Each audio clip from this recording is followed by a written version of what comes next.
Hello everybody, welcome to my channel. Today is May 28th, 2018, and I would like to do just a quick little video on how to use Coinbase.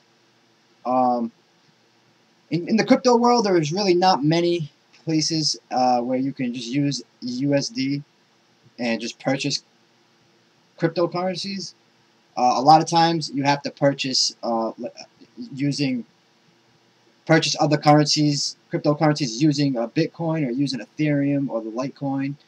And in order to purchase any of those, to send those out to an exchange to purchase the coins you want, it has to go through Coinbase. There is also an exchange called Gemini, where that's actually almost the equivalent to Coinbase in a sense where somebody from the US and other countries as well can set up their bank accounts using a debit card or your regular savings or checking account, and you can purchase cryptocurrencies right on their exchange.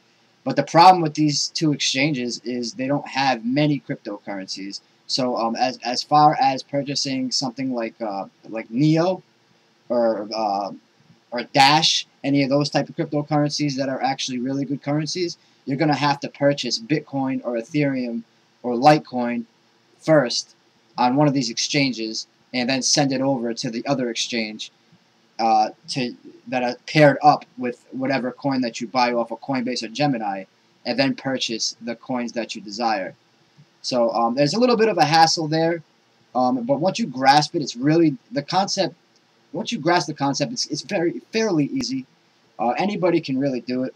And Coinbase itself, purchasing stuff on Coinbase is actually really simple. If you've set up a bank account on any type of website before, then you're gonna know almost exactly what to do here. So I'm gonna leave a link in the description on Coinbase, so you can go ahead and just click on that link, and then when you want to register, and when you go to register, it's gonna show something like this: create an account, yada yada. You're gonna have to put in your state, your first, last name, certify that you're 18 years old. Go ahead and create the account. And after you create the account, it's going to ask you a lot of questions regarding your bank account. You're going to need to set up your bank account, your checking account, or your savings account, and also you can set up using a debit card. The thing is when you're using a debit card, that is actually the fastest method to get cryptocurrencies right away. So if you're using a debit card and you want to purchase, let's say, 0.01 Bitcoin, then if you're using your debit card, the transaction will show up right away, and you'll have the currency you'll have the Bitcoin in your Coinbase wallet right away if you're using a debit card. Now I have my savings. I've never really used the savings account. I don't even really know why I have it on there. But I have my checking account, which I use sometimes. And the problem with using the checking account is it takes a couple of days for you to be able to own the cryptocurrency that you purchase. They want to make sure that it goes through and what have you, so it does take a little while. It's almost like writing a check. But if whatever method you decide to use, the time you purchase the coins, you're paying it at the price that you purchase it at. For example, Bitcoin right now is at $7,307.85. If I were to use my checking account to purchase the Bitcoin right now, it would stay at that price that I purchased it at. So even if Bitcoin goes up or if Bitcoin goes down and I don't receive the money inside, if I have not received the Bitcoin yet in my Coinbase, it's whatever I purchased it at, so it's at this price right now. So in five days from now, if Bitcoin hits $10,000, then I would have actually purchased it at this price. So that's the price I actually purchased it at. So there's that. So honestly, I use this method the most. I use my debit card the most because the funds are there right away. And a lot of times I don't just buy Bitcoin, or I don't buy Ethereum just to hold it. I usually, when I'm making purchases using Coinbase, a lot of times I've done research on another coin, and I want to purchase that coin. So I buy on Coinbase first, and then ship it over to whatever exchange, and then purchase whatever coins that I needed to purchase. Now, once you have your bank account set up, it takes a few days for them to verify it. They'll make a couple of like deposits in your bank account. I know when I signed up, it took about 2 or 3 days, but I think nowadays it might even be a lot faster. I'm not really sure, but all I know is that they make like 2 little deposits, maybe like a penny or two, and then they ask you to in order to verify your bank account, you have to just let them know exactly how much they put in and what times or what have you, and that will verify the account, and then you'll be able to purchase. The 4 different coins that you can purchase on Coinbase are all listed right here. You have Bitcoin, Bitcoin Cash, Ethereum, and Litecoin. Ethereum, to me, is one that I actually use a lot to send to different exchanges. I don't know why. I feel like the fees for sending some of these coins are a little pricey. So Ethereum to me seems like it's fast and it's cheaper than the rest. Litecoin is also another good one that I use a lot. Ethereum and Litecoin are probably the 2 main coins for me. The Bitcoin Cash I haven't even really gotten into. There's not a lot of exchanges that have Bitcoin Cash to other coin pairs. So before you even want to send any of these coins to anywhere to purchase other coins, you're going to want to make sure that they have the pair that you need. So if you wanted to get purchase 1 Neo, you'd want to make sure that you purchase the right coin, and then on the exchange, make sure that it's paired to Neo. So it'll be Ethereum paired to Neo, Litecoin paired to Neo, or Bitcoin paired to Neo. You just want to make sure before you send it that it is the right coin that you're sending. So after you make your first purchase, let me show you exactly how to here. Now they have your payment method right here. Now you have a USD wallet on the site itself. If you click on dashboard here, you can see it right here. So when you decide to deposit inside of Coinbase, it's going to go right into your US dollars wallet. Each of these different coins have their own wallet. So if you're purchasing whatever you decide to deposit, you purchase afterwards. So if you deposit $100 into Coinbase, you haven't purchased any coins yet. You just deposited it inside your wallet, your cash wallet, pretty much. So after that goes through, and you say you put $100 in, the $100 will be in your US dollars wallet, and then you'll be able to purchase one of these coins. Let's see. Alright, so say if I wanted to purchase Ethereum, a lot of people have limits here that are not this high. The limits that a lot of people have are usually 1/10 of that for a little while with Coinbase. Coinbase will up your limits. The more you use Coinbase, the higher the limits will get. But right away, especially for new people signing up, your limit of purchasing and selling will not be that high. Alright, so what you want to do over here is, first of all, you select your payment method. The USD wallet is, like I said, that's afterwards we would deposit. So say I already purchased, you can use it right now to purchase any coin. You can use your bank account right here to do it. A lot of times, for the most part, I put it right in the USD wallet first, just to make sure everything goes through correctly. And then a lot of times, if I want to purchase Ethereum right away, then yeah, I'll just use Ethereum, and I'll skip right over the USD wallet ever depositing in there. But for right here, when you click on the coin, what you're going to want to do is, that's in the USD wallet. So we'll do, like, let's say my Bank of America account. if I want to put in $100, I would just type in 100, and that's how much Ethereum I get for $100. Now these fees on here change a lot. You can see the fees right here that it's going to charge me $2.99 to make this deposit. But if I were to go up to $200,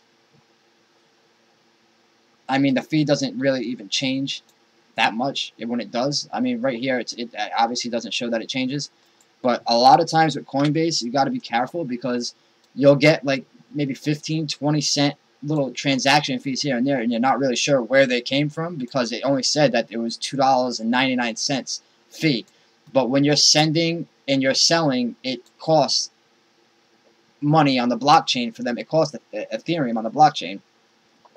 Now Ethereum, it only cost me $2.99 to deposit $100 in and buy Ethereum.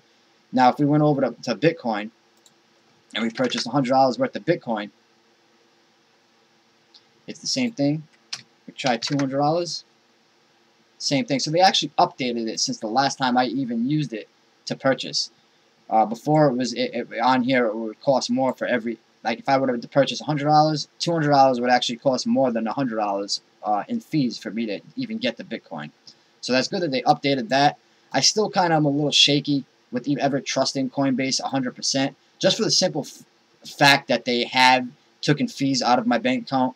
The pennies, nothing really to even really be concerned about. I mean, I still love Coinbase. I still use it. But as far as the fees, I mean, it looks to me like they updated it a lot since I've been using it. Like, I've been using Gemini just because Gemini, the fees are a lot cheaper. But also, if you ever when you send your Ethereum or Litecoin or Bitcoin, you send it out to an exchange, it does cost more fees. And a lot of times, I think that's when I got some fees taken out of my bank. But either way, there's really nothing to worry about with Coinbase. They are the closest thing to a bank in crypto that you will see, with their only competitor in my eyes being Gemini.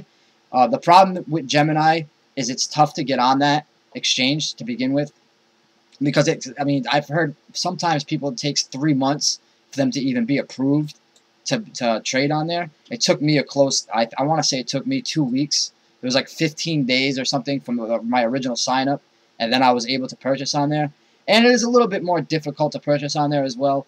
I mean, it's easy in a sense if you know what you're doing, but for somebody who's new, Coinbase it's definitely a lot easier using Coinbase. Now, if you did purchase and you have your Bitcoins in here and you bought at 7,000, and then you just leave it in here, and you look on your dashboard one day and your portfolio is up to you go down here to Ethereum and you're like, oh wow, my Ethereum went up $500, and you just want to sell it. You can go right to the sell option right here, and it will deposit right into your checking account. There's also fees with that as well. So if I wanted to deposit $80 into, I don't have that much. So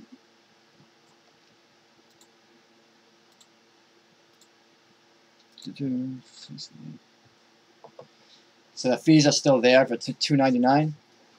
It seems like they fixed the fees and they just pretty much made it just $2.99 for pretty much everything. It seems like, which is definitely good since the last time I used it. So hopefully they fixed all the bullshit that was going on with Coinbase for a while. I know when they had back in December, when we had tons of new people entering the crypto market, I know the price went crazy and everybody was trying to jump in.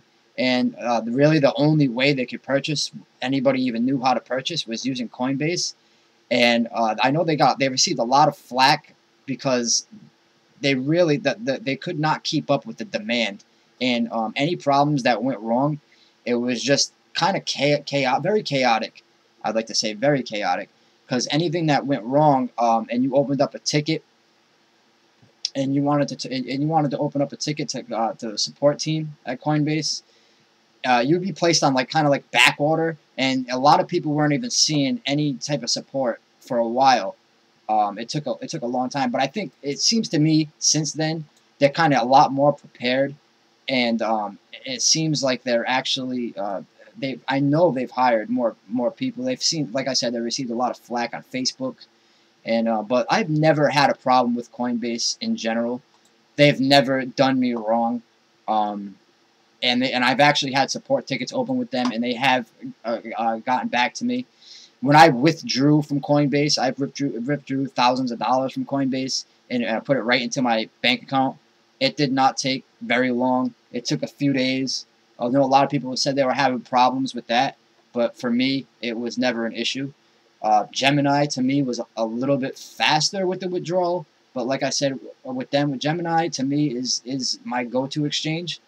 But, I mean, the way Coinbase is looking right now, it looks like their fees have came down a lot. They're looking really good, so maybe I'll be using them a lot more. So that is basically it. I just wanted to do a quick video. I know some people were having issues with depositing, not really sure exactly what to do. I will show real quick.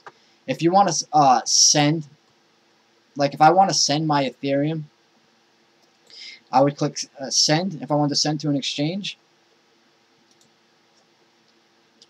What was I? Send.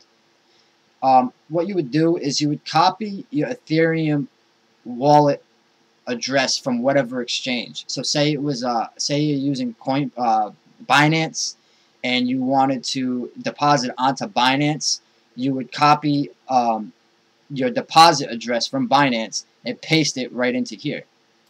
I actually already have one because I've been sending coins earlier today. So this is actually my MetaMask wallet address, which you can see what MetaMask is in my other videos. So if I wanted to send, so I actually copied this address. So I clicked on deposits, and then I seen where my deposit wallet was, and then I just copied that address. And then when I wanted to send it, if I want to send it to Binance, you click on send whatever coin it is. So it's Ethereum. You want to make sure you're sending the right coins, though. You don't want to mess up and deposit Ethereum onto a Bitcoin wallet, because then you will lose your money. So there's my deposit address from MetaMask, and I want to withdraw from my Ethereum wallet. You could type in as much, or if I want to just put max, I would click continue, and it would deposit right into my MetaMask wallet. Now receive, that's kind of like the same thing. To receive, it's pretty simple as well. So if I wanted to receive Ethereum from somewhere, right here it says only send Ether to this address. You want to make sure, because you'll lose your funds if it's not. You want to click show address, and then this is the QR code right here, but this right here is what you want to copy. So you want to copy this whole thing. The button is right here. You don't even have to highlight it, but you know, just for the sake of doing it, I will just copy it.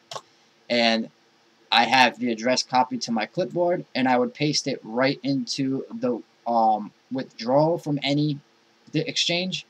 So I would click on withdrawal, and then I would paste it just like I did with the deposit. I would paste this address, and then click send, and it would. I will always want to make sure that the last two digits. Let's see.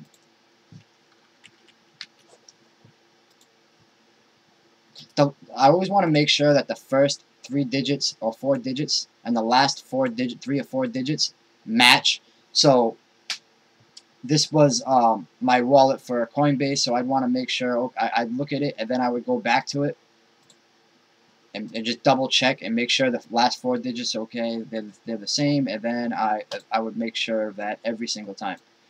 So that pretty much wraps things up for this video. Like I said, the link is in the description. I'm going to be making more I'm going to be making more videos on how to purchase cryptocurrencies on different exchanges. So like and subscribe. I'm going to be doing an Ethereum giveaway and other coins as well. So you make sure definitely subscribe, because I will be doing that for my subscribers. Especially when I reach 100, I'll be doing bigger and better things. So hope you enjoyed the video, and have a wonderful day.